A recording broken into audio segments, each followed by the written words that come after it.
Hi friends, ഇന്ന് നമ്മളിവിടെ നോക്കാൻ പോകുന്നത് എങ്ങനെ വാട്സപ്പ് മുഖേന നമ്മൾ എടുത്തിട്ടുള്ള മെട്രോയുടെ ട്രെയിൻ ടിക്കറ്റ് ക്യാൻസൽ ചെയ്യാം എന്നുള്ളതാണ്. അതിനു വേണ്ടിയിട്ട് ഈ നമ്പറിലോട്ട് ഒരു വാട്സപ്പിൽ ഹായ് എന്ന് ഒരു മെസ്സേജ് അയക്കാം.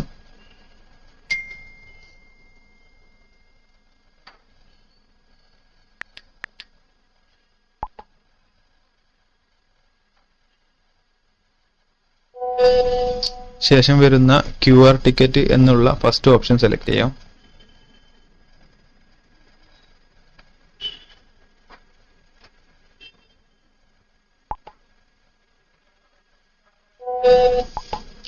അടുത്തായി വരുന്ന ക്യാൻസൽ ടിക്കറ്റ് എന്നുള്ള ഓപ്ഷൻ സെലക്ട് ചെയ്യാം, രണ്ടാമത്തെ ഓപ്ഷൻ. അത് കൊടുക്കുമ്പോൾ തന്നെ നമ്മൾ ഈ ഒരു ഫോൺ നമ്പറിലുള്ള വാട്സപ്പ് മുഖേന എടുത്തത് കൊണ്ട് നമ്മുടെ ആക്റ്റീവ് ടിക്കറ്റ് ഇവിടെ കാണിക്കും. ആ ആക്റ്റീവ് ടിക്കറ്റ് അത് തന്നെയാണ് നമുക്ക് ക്യാൻസൽ ചെയ്യാനുള്ളത് എന്നുണ്ടെങ്കിൽ നമ്മൾ യെസ് കൊടുക്കാം.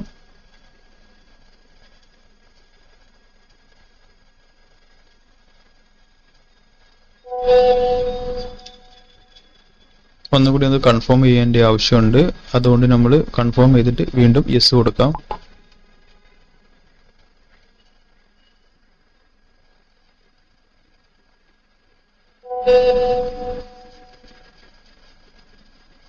ഇപ്പോൾ നമ്മുടെ ടിക്കറ്റ് ക്യാൻസൽ ആയിട്ടുണ്ട്. 5 to 6 വർക്കിംഗ് അവേഴ്സിനുള്ളിൽ നമ്മുടെ എമൗണ്ട് നമ്മുടെ ബാങ്കിലോട്ട് തന്നെ തിരിച്ച് ക്രെഡിറ്റ് ആവുന്നതാണ്.